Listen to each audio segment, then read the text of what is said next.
G'day viewers. Well, there isn't a week that goes by without the Australian federal government giving me something to rant about. In fact, there's barely a day goes by. And there's been a few incidents just since last Friday when AZ and I had a little bit of a rant. But for me, by far the worst one is at the hands of Scott Morrison, who is the guy who fronts up when he wants to pretend that they're doing a good job regarding refugees seeking asylum in Australia. And the lie that they have sold for some goodly time now is good job is stopping dirty brown people reaching Australia. You know, fuck international conventions on refugees. Fuck Australia's actual obligations. They've sold the idea that the worse you are to desperate people, the better Australia is. That makes some of us sick. According to a lot of surveys, less than half the population are sickened by this, which is a tad disturbing. What are you going to do? But what has happened since this government came to power all of 9 months ago? They've said, we'll stop the boats. What they have stopped is stop telling the truth about anything that's happening. And the fucking lies start from when they talk about illegal arrivals. These are not people sneaking in on jets and overstaying their tourist visas, okay? These are desperate people seeking asylum. It is not illegal to seek asylum. They know they are lying and they don't fucking care because no one will hold them to account. And they just lie. Oh, we've stopped the boats.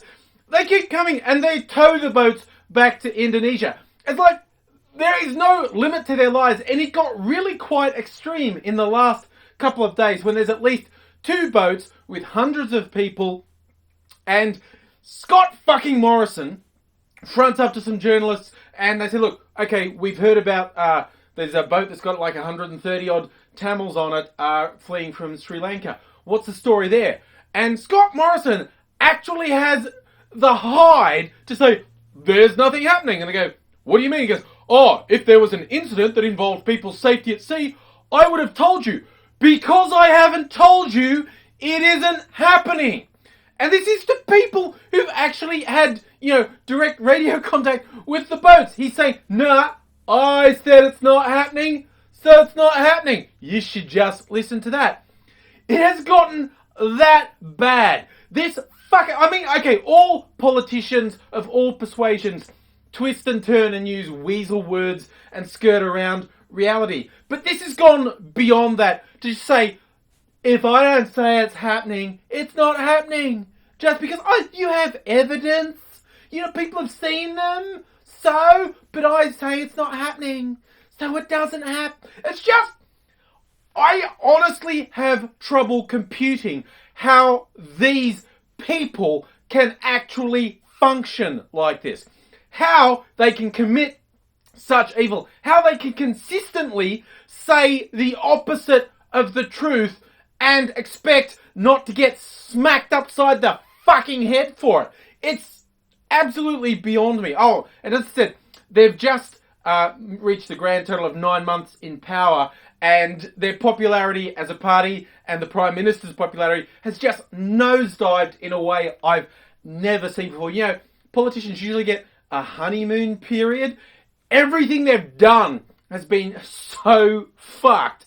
Everyone's turning on them. And Abbott, the Prime Minister, apparently said to his party, oh no, we should be reasonably happy. I assume he thinks reasonably happy that they got bodyguards before anyone strangled them in the street. Because that's the only upside I can see. Oh, we actually haven't been lynched or put in the stocks in the public square for people to throw animal feces at us. That's the only upside I can see for them.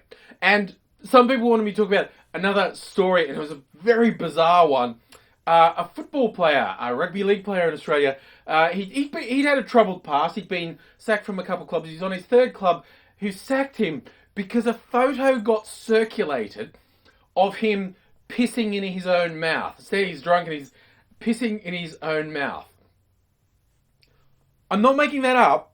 He's pissing in his own mouth. And apparently, we talked about planking and owling. This is called bubbling, because he's from New South Wales and I'm from New South Wales, and the little drinking fountains at schools, we call them bubblers. So it's like the stream coming up, it's bubbling.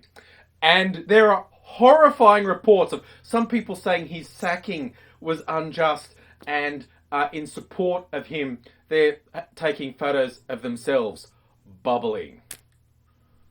Australia! Yeah! Social activism pissing in your mouth. So people ask me what I thought. I thought, well, dude, he's messed up. Particularly when he was talking to some press saying like, oh, it's being blown out of proportion. All the blokes know this is the thing I do. What, really? You are known as the dude who pisses in your own mouth? And that's a good thing? You're telling us it's all okay because everyone knows you piss in your own mouth? What do I think? I think this guy, his name's Scott Carney, and I think he is Australia. He is a perfect allegory for what's happening. And I say, like, his dick, in this case, is Scott Morrison, because that guy is a total dick. And the piss is everything that Scott Morrison spews out. And Scott Carney's mouth is anyone who fucking voted for the LNP and still thinks they're doing a good thing. You are drinking their piss and you make me sick.